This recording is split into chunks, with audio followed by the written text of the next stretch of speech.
Esta é a lição da Bíblia Semanal, preparada pelos membros da Igreja da Ciência Cristã Independente de Plainfield, Nova Jersey, Estados Unidos da América.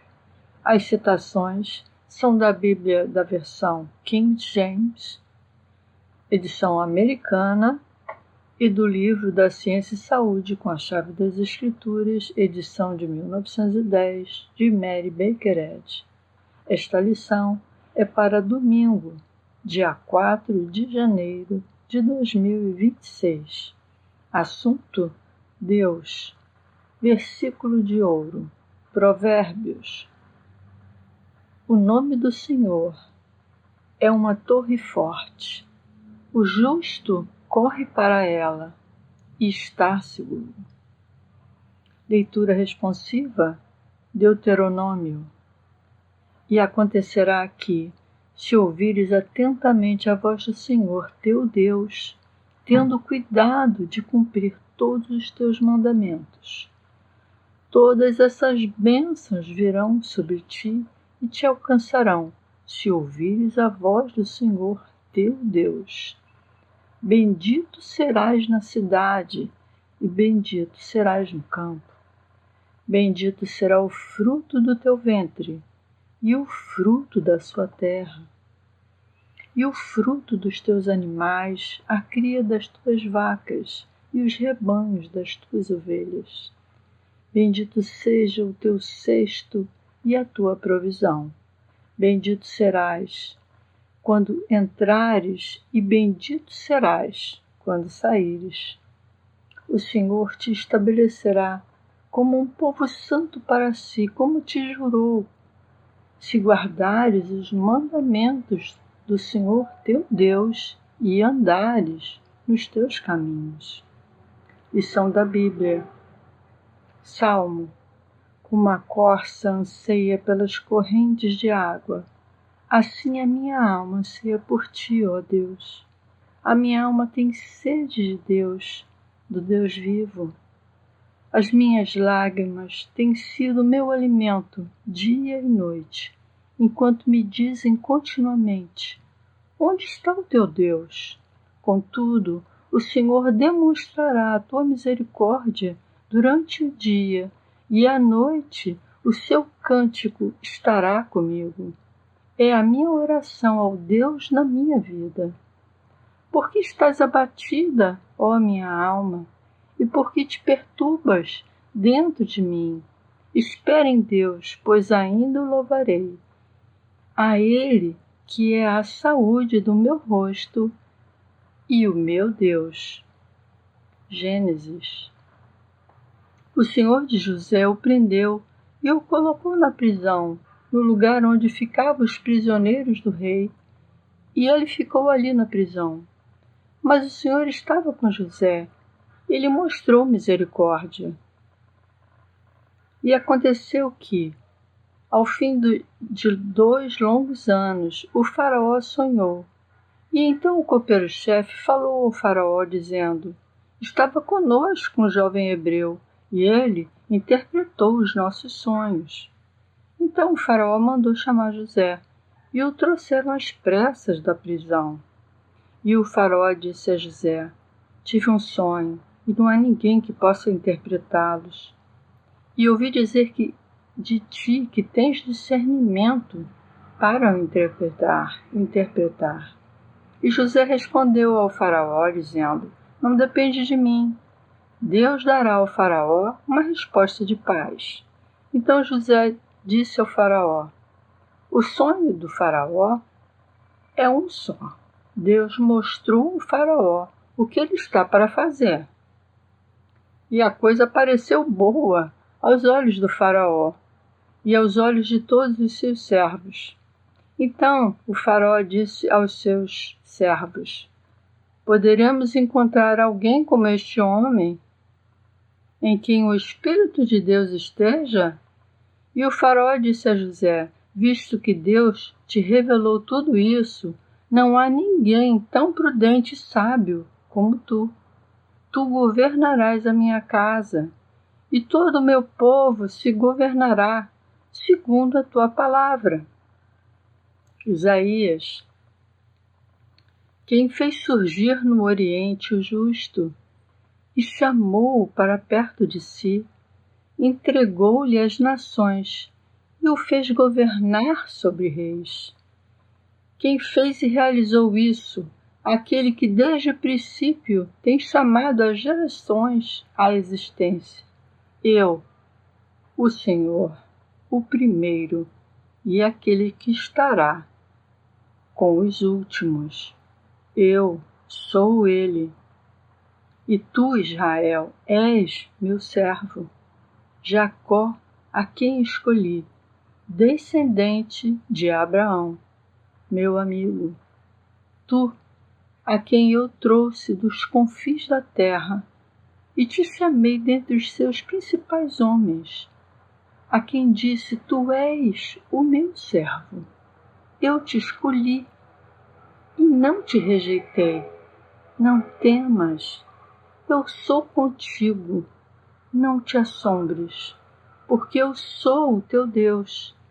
Eu te fortaleço, eu te ajudo, eu te sustento com a destra da minha justiça, porque eu, o Senhor teu Deus, te tomo pela mão direita e te digo, não temais, eu te ajudo. Marcos. O princípio do Evangelho de Jesus Cristo, Filho de Deus. E ao cair da tarde, quando o sol se pôs, trouxeram-lhe todos os enfermos e os endemoniados. E toda a cidade se reuniu à porta. Curou muitos que estavam enfermos com várias doenças e expulsou muitos demônios. E não permitia que os demônios falassem, porque o conheciam. João. 6 dias antes da Páscoa, Jesus chegou a Betânia, onde estava Lázaro, que havia morrido, e a quem ele ressuscitou dos mortos. E havia entre eles alguns gregos que subiram para adorar na festa. E Jesus respondeu-lhes, dizendo, se alguém me serve, siga-me. Onde eu estiver, ali estará também o meu servo. Se alguém me serve, meu Pai o honrará. Pai, glorifica o teu nome. Então veio uma voz do céu dizendo, eu o glorifiquei, e eu o glorificarei novamente. Então as pessoas que estavam ali e ouviram o barulho disseram que era um trovão. Outros disseram, um anjo falou com ele. Jesus respondeu, esta voz não veio por minha causa, mas por causa de vocês. Disse-lhes Filipe, Senhor, mostra-nos o Pai, e isso nos basta. Disse-lhe Jesus, há tanto tempo estou convosco, e ainda não me conheceis, Filipe. Quem vê a mim, vê o Pai. Como dizes tu, pois, mostra-nos o Pai. Não crês tu que eu estou no Pai e que o Pai está em mim? As palavras que eu vos digo, não as digo por mim mesmo, mas o Pai, que permanece em mim, é quem realiza as obras. Creiam em mim quando eu digo que eu estou no Pai e que o Pai está em mim. Ou então, creiam pelas obras. Em verdade, eu vos digo que aquele que crê em mim fará também as obras que eu faço e as fará maiores do que estas, porque eu vou para o Pai. E tudo o que pedirdes em meu nome, eu o farei, para que o Pai seja glorificado no Filho. Segunda carta de Coríntios. Porquanto foi Deus quem ordenou, das trevas resplandeça a luz. É Ele quem resplandece nos vossos corações para dar luz ao conhecimento da glória de Deus na face de Jesus Cristo. Lerei agora as passagens correlatadas com o livro-texto da Ciência e Saúde, com a chave das Escrituras de Mary Baker Eddy, da edição de 1910. Ciência e Saúde. A vida, a verdade e o amor são onipotentes e sempre presentes. Quando o homem é governado por Deus, a mente que está sempre presente, que compreende todas as coisas, o homem sabe que com Deus tudo é possível. O único caminho para esta verdade viva que cura os enfermos encontra-se na ciência da mente divina, conforme ensinada e demonstrada por Cristo Jesus. Pergunta: como posso progredir mais rapidamente na compreensão da ciência cristã? A resposta: estude atentamente a letra, impregnada pelo Espírito. Apegue-se ao princípio divino da ciência cristã e siga os mandamentos de Deus, permanecendo firme na sabedoria, na verdade e no amor. Na ciência da mente, você logo poderá perceber que o erro não pode destruir o erro. Você também aprenderá que na ciência não há transferência de sugestões malignas de um mortal para o outro, pois existe apenas uma mente, e essa mente onipotente e sempre presente se reflete no homem e governa todo o universo. Você aprenderá que, na ciência cristã, o primeiro dever é obedecer a Deus, ter uma só mente e amar o próximo como a ti mesmo.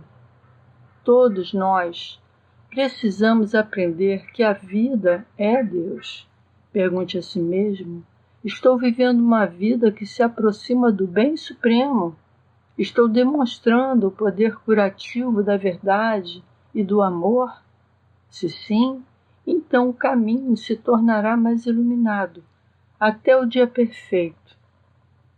Seus frutos provarão o que a compreensão de Deus traz ao homem. A verdadeira sabedoria é considerar-se superior ao pecado, porque Deus governa o homem e o fez superior ao pecado. Temer o pecado é não compreender o poder de Deus e da ciência divina do ser, na relação do homem com Deus. É duvidar de seu governo e desconfiar de seu cuidado onipotente. Considerar-se superior à doença e à morte é igualmente sábio e está de acordo com a ciência divina. Temê-las é impossível quando se compreende plenamente a Deus e se sabe que elas não fazem parte da sua criação. A menos que o mal seja enfrentado corretamente e vencido de forma justa pela verdade, ele jamais será vencido. Se Deus não cura os enfermos, eles não serão curados, pois nenhum poder menor se iguala ao todo-poder infinito. Mas Deus, a verdade, vida, amor, cura os enfermos por meio da oração dos justos. Quais são os motivos para a oração?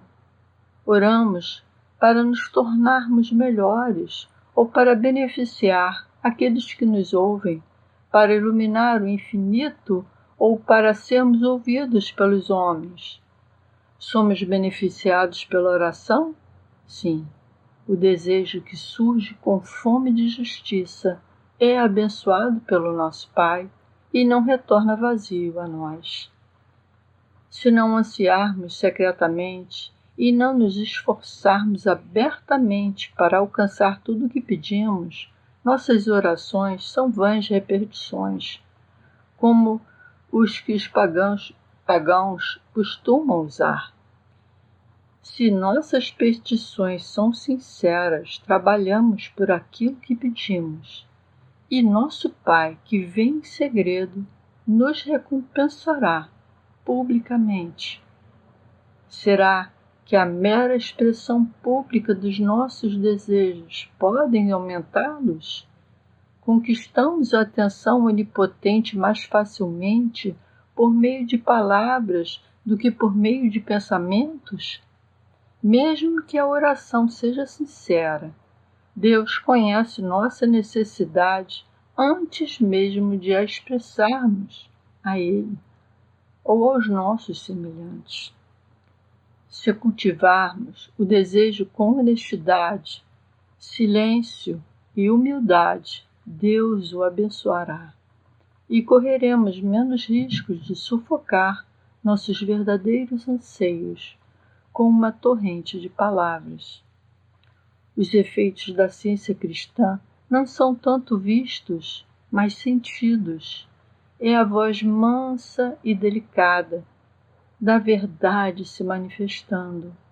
Ou nos afastamos dessa voz, ou a ouvimos e nos elevamos a um nível mais alto. A menos que a harmonia e a imortalidade do homem se tornem mais evidentes, não alcançaremos a verdadeira ideia de Deus, e o corpo refletirá o que o governa, seja a verdade ou o erro, o entendimento ou a crença, o espírito ou a matéria. Portanto, conhece-o agora e tenha paz. Seja vigilante, sóbrio e atento. O caminho que leva à compreensão de que Deus é a única vida é estreito e apertado. É uma guerra contra a carne, na qual devemos vencer o pecado, a doença e a morte, seja aqui ou na vida após a morte, certamente antes de podermos alcançar a meta do Espírito ou a vida em Deus. O propósito e a motivação para viver corretamente podem ser alcançados agora. Com esse ponto conquistado, você começou como deveria. Você começou na tabela de numeração da ciência cristã e nada além de intenções errôneas pode impedir seu progresso. Trabalhando e orando com motivações verdadeiras, seu Pai abrirá o caminho. Quem vos impedirá de obedecer à verdade? À medida que os mortais abandonam a ilusão de que existe mais de uma mente, mais de um Deus, o homem, à semelhança de Deus, surgirá, e esse homem eterno não incluirá nesta semelhança nenhum elemento material. À medida que a base material e retórica da vida se revela uma incompreensão da existência, o princípio espiritual e o divino do homem desponta no pensamento humano, conduzindo-o ao ponto de partida de criança, até mesmo ao nascimento de uma velha nova ideia, para o sentido espiritual do ser e daquilo que a vida abrange. Assim, toda a terra será transformada pela verdade em suas asas de luz, dissipando as trevas do erro. O pensamento humano deve libertar-se da materialidade e da servidão autoimpostas.